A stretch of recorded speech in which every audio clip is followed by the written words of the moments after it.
kan lalpa Isu Krista mingin KOHHRAN hote he Tumkauni hian chibai kabu acheu kan bo ruak ton chuan zirse voini anga hi chuan KOHHRAN hoten hlim takin lali suwa chu lalpa mingalalo kalu choi moinom sela chungnung bera kian hosana tin zoram hun tinle ring tu te omna piang kan awrwalin kan choi moi ngein arin oma amai ro chu voinia chuan chu tiang ti theidin huna kan ding ta silova engkim mai hi pathian rem ruat ani zia pom tu te kan ni angin voinia po hian pon la male abiak buka kan lali suhi kan choi moi theilo ani mai the amai ro chu kan in chu ngale kan mi mal num chawa hian lali suhi choi moin om sela lali suwa chu lalani zia hi kan nun le thil ti hian lan tir sela chu voini Tumkauni kan mana hian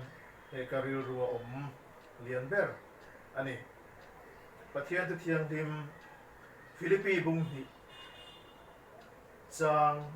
nga tang hian pathian thu lo ngai thla u he ril ru Krista Isu apom bokha nang ma ni om ro se ani zong in pathian anga oma pathian tu ko om chu thil thlak le le thia arot lova mi hring te anga lo piagin boy anga ain siama ama le ama ain titlom ta zoka tin mi hring anga lo omen ngai tloma thikopia la thu zongin alo om ta a cross athi na ngai chu mi awang chuan Isu mingin mitin vana mi te leami te lei hnuai mi te nen an ching chit nan le pa pathian ti ro puina turin Isu Krista chulalani ti in leitin re ina puan nan pathianin ani chuna satakin a choi moi ve ta thunga mingzong zong a ming chung nong der chu a peta a atu thiang lim kan sia kan zatan lolpan ma mi som chu se amen ki trong trai u olalpa kan pathian min mangai tu voini Jerusalem a ro pui taka choi moya yom nani champha i KOHHRAN hoten kan lo thlen hian nangma choi moi che kan chaka ilal zia puan chu kan dua nima selalalpa kumdanga kan hun man thin dan ang nilovin hei kumina chuan kan khovel bo ruwa harsan na me lovina minchi me kar kholaya tele ibiagin thiang lima te nangma fakle choi moi thei din huna kan ding talava ma din chum khur thama kohar takin hun kan mangme kani nima selal pa kan pathian heng hi I rem ruat ani ang ti kan ringa he Jerusalem a choi moi am nani champha hian keini point ke ma ni mi mal nun le kan chung konun thaba hian choi moi na choi moin yom theni ti ria a ilal na le iro puina tarlang nga puang dar zel thei tura attaga kan nuna itharau thiang himan na min tho sak kan du e hongai takin ithucha kan soi tu hinangin malmin som sakla lalini zia atharin min share non tiole che lali suwa mingin kan di la che amen lei voini a hian kan thupuyata na kan thanchu Isua chulalani ti hi ani a e kovela hian laltam tak an lo om to a an lo om zel buka an lal dan lian thu dei dan kal mangero ai nam ve hauwa thren khat chu engem hun chunga ta na lal le thu nei tu ni tura kan than ten oma thren khat chu ti selin tha chona wanga lal ni na chang anom boka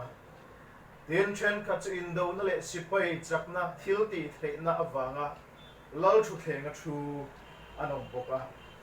tin chen khat rei tak lal anong lain chen khat ro chrei lo te lal na chang anong boka heng mi hring ta chen na khovel ram lal te khoy mo ram bial khat chunga lal an ni ba ka tu ma an lal na kum lun tu re mo nget emo anong hau lo ani to phun emo boral hun emo an nei nge ngai thin ani ti kan thin ka ringa lali suwa ero chu leilung le chunga thilom zong nei tu le siam tu chatuan lal ani I ram chu chatuan ram tu rani a I thu nei na chu chuanom chu zongin a om ringam tin sam za song li le pangana chang som pathuma kan bu ani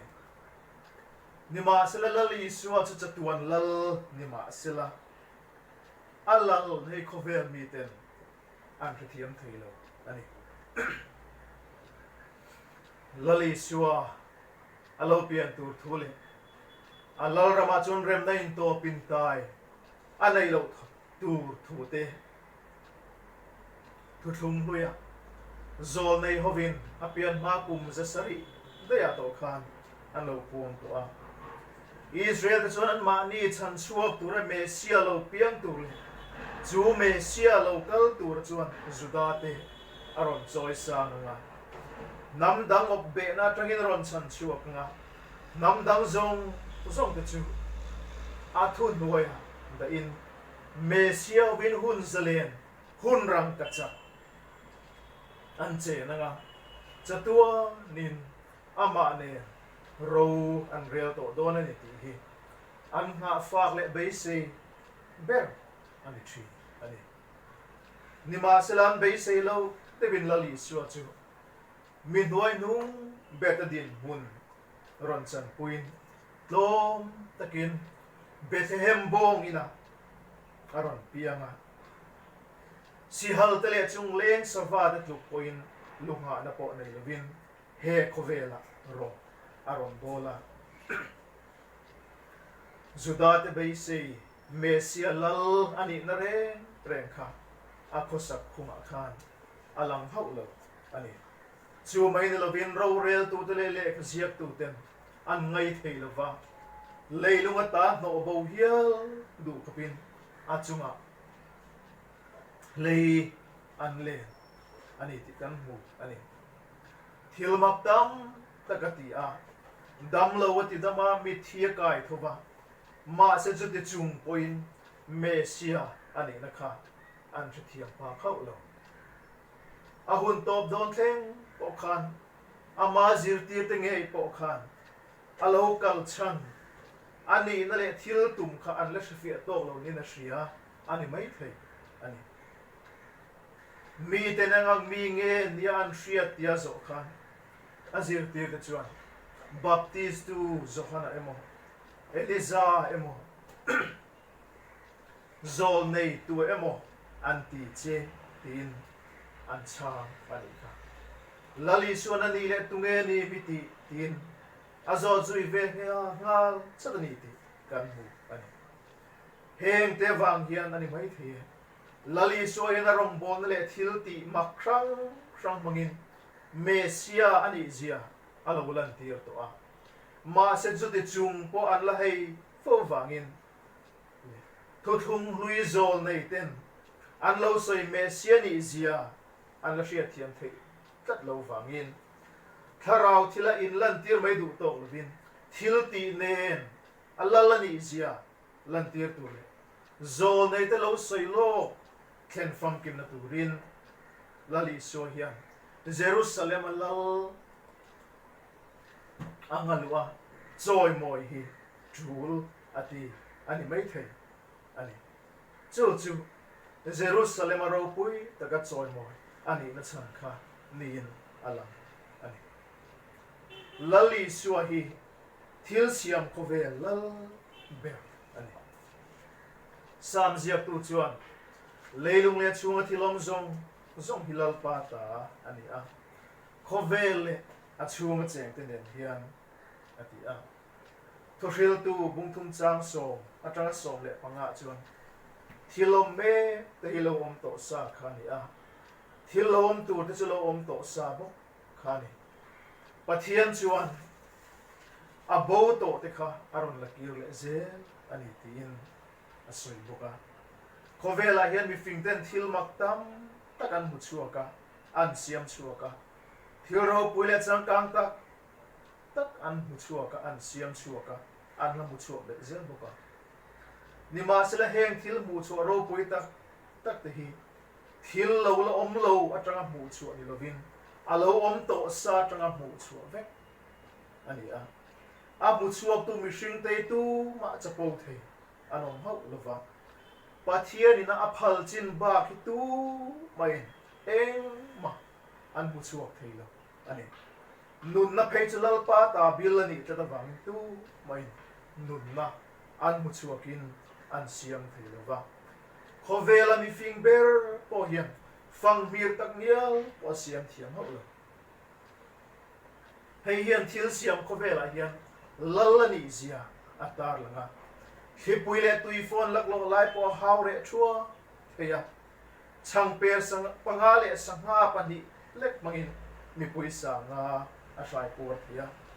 tui woina achan tir theya tui pui chunga kena kalmai theya heng zong a hian lali suahi thil siam khovela lalani zia alam chiang le ani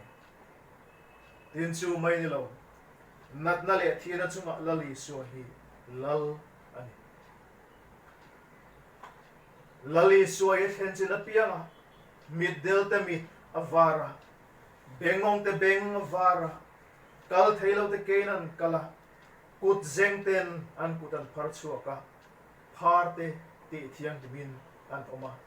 ram huai zo te point ngai an o le a damlo nana chi sang turten lali suwa ke bula damna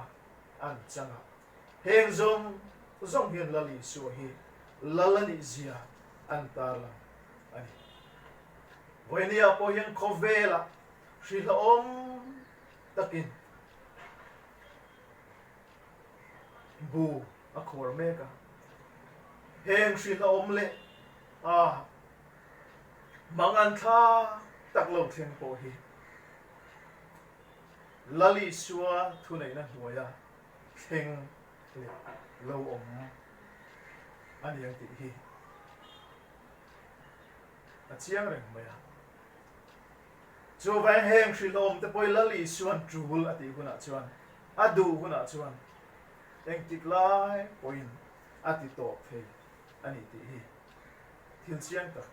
ani chu chuan a thunai zia alal zia alam ti ani yen chu mai la ni lo mi thia kai to va ama nge po thi na in a tho le a mi thi ko kul kong khar hon rual lo ngai chu lali suwa tho le na thil ti the na chuan ron hongin thi na than thi ma thu le tan en ro pui aron khen le ta ani ti kan hu ani he lali suwa hi lal ani wangin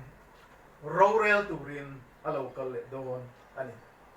leile vana tunai na zong nei tu ani wangin khovel rorel sakurin lali suahi alo kal le don ani khovel tele sa kho tu ten ro ang rel sakle thiam lo an chan tir kha khovel ro arel sakbe thun don ani khovela lal zia shelo te po hian alo kal huna chuan Isua Krista hilalani ti in apma leitin ren an lein puanga khupin ren kan lali suwa ma hian kan la thing thidom ani voila hian leile van le chunga tilom zong nei tu lali suai kan pathian ani wangin a thamuan thlaka leilung hi thu chele in hervel ani wangin a thu lovin eng ma hi he khovela hian theng aum theilo ani keini mi hring te ngei po hi ama wanga nunga che om mai kan ni tun lai hun khir le har sapat kara po hian eng ke ma thunei tu lali suan de na tluk lu mai hi a ha dam thlakin a thlamon thla bera trola ti huna chuan he bo ruak thalo po hi ti kianin a om mai do ani chumi le wang chuan he Tumkauni a hian kan nun le thil tin lali suan hi choi moi sela kan mi mal nun le chung ko tina lali soi lal bera lein a thuom turin in lan tharang lalpan thu kan zatan mal